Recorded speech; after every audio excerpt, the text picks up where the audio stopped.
Hola, and welcome to Career Confident Mujer, the podcast designed for jefas and jefitas of the professional world, the first generation professionals. From triumphs to challenges, we're here to share the stories that inspire you to become the jefa of your dreams. On this episode of Career Confident Mujer, we're going to be talking about what keeps you stuck at work and how to change it. I have worked with over 30 women for career confident coaching.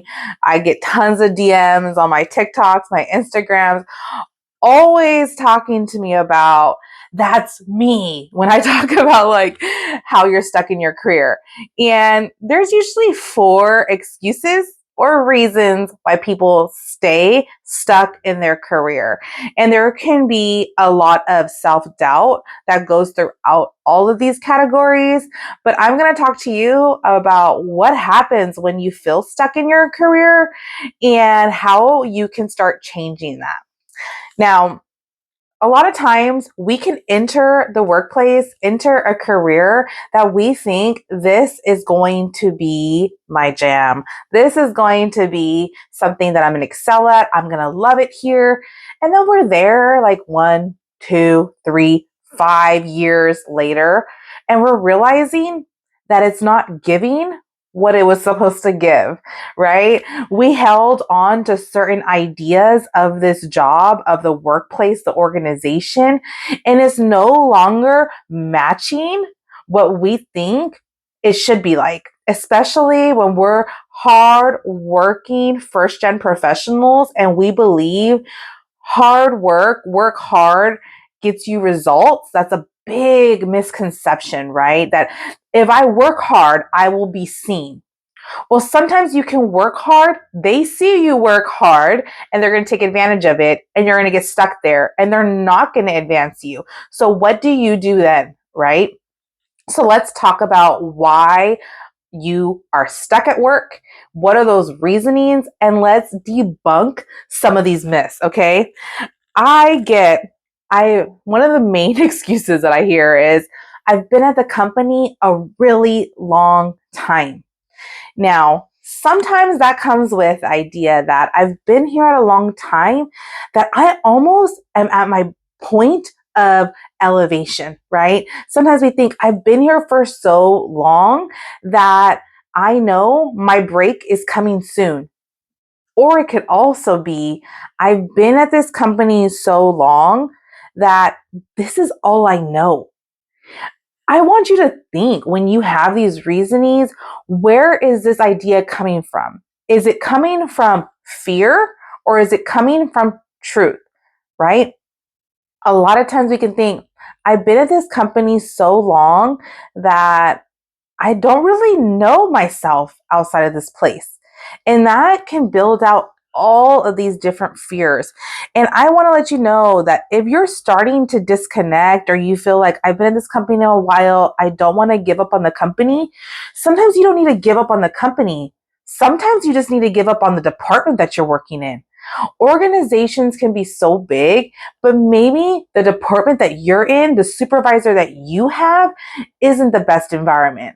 So start networking, getting on committees, trying to reach out, putting yourself out there within the organization and applying for jobs that are elsewhere inside the organization. If you feel so in love with the mission of your organization and you're stuck to that, you feel committed to it, fine. Be committed to the organization, but you don't need to be committed to that job responsibility, that department. Move on. Find something else that excites you, okay? The second reason I hear people get stuck at their jobs is because they've been promised an opportunity, right? Going back to what I said earlier, they're like waiting on this must be the breaking point soon. I've been there. I have been in an organization where I loved it. And they always promised me that they were going to be looking for more funds to support my growth. They kept giving me more responsibilities and telling me, when we get the money, you're getting hired, right?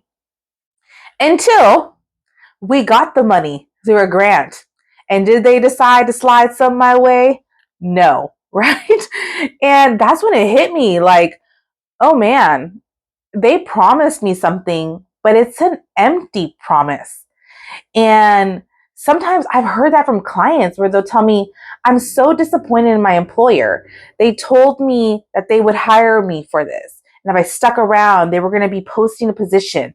I applied to the position when they posted and they hired someone else. And that's just like a slap in the face, especially when you stay in that position waiting out for that promise. So if that's you right now and you feel like you've been promised an opportunity and you're waiting and holding on to that promise, stop. Start looking other places. Start finding places that will promise you something now. Not even a promise, give you an offer letter. We're no longer taking promises, we're taking contracts, okay? So don't ever feel like if they promised you, you need to wait around for them to show up. You need to remember that you are your own boss. Even if you're working for someone else, this is your career and they're always going to take advantage of your hard work.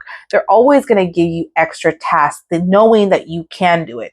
Yes, you can do it, but you need something to be reciprocated for that. So stop holding out for these promises when you know that they probably don't have the budget to support that. They haven't made those changes before. And think about the truth and validity behind these promises so that you're not waiting out for years to come wondering why you stayed.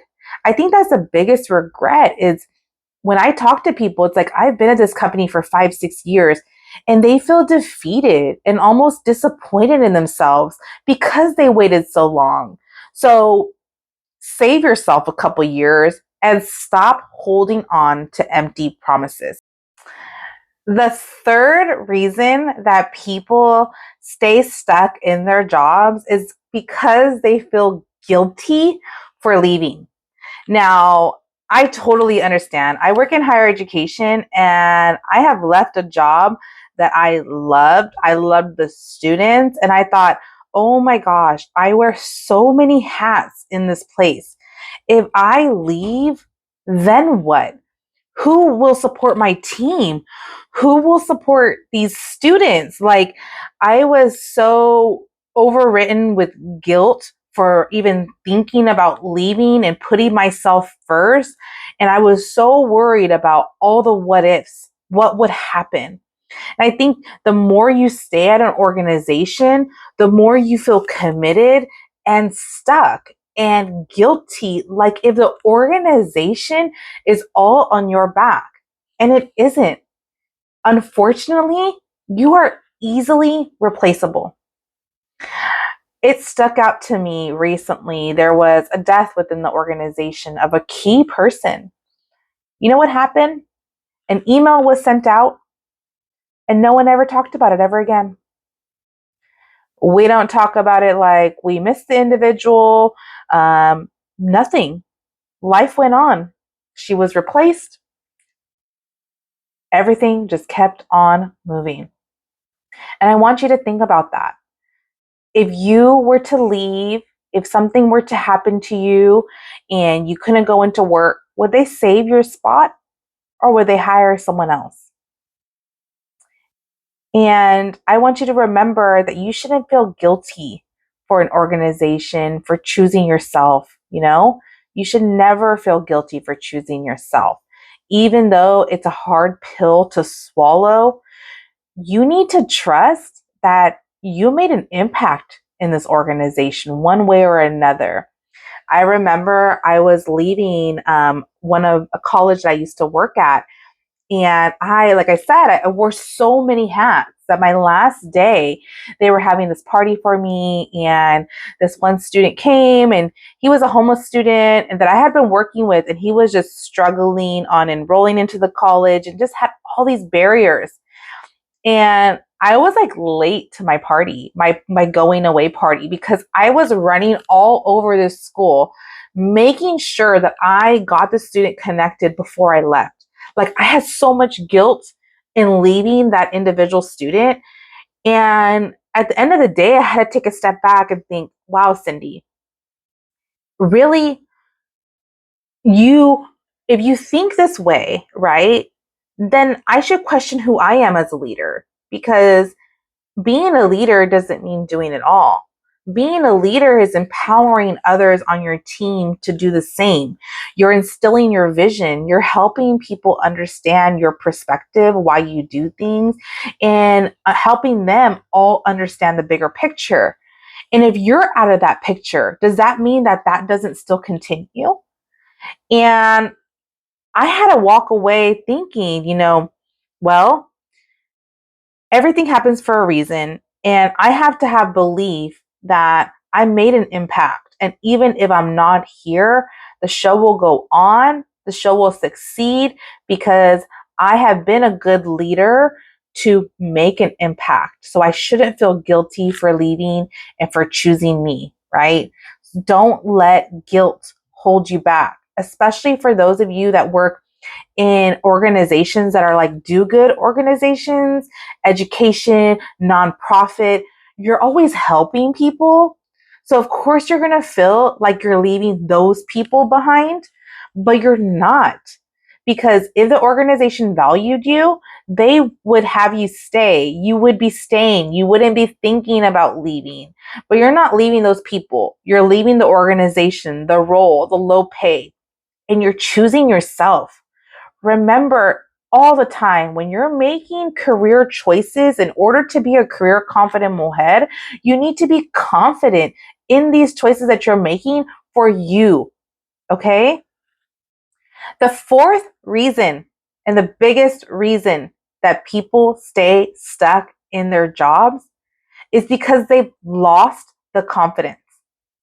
And this happens so many times, especially when you're working in a toxic environment, in an environment that does not reciprocate the energy that you give. When you stay around low energy people, you will have low energy. If you think, well, if didn't make it here, how am I supposed to make it somewhere else? You're going from this place of self-doubt, low self-worth, when you're wanting to apply to other places. And that's what gets people stuck. Having to start the entire job application process all over again when they've only worked at one company for 5 years, getting out there and having to restart really has people doubting themselves and really wondering, like, well, is it all worth it? Maybe I'll just stay here.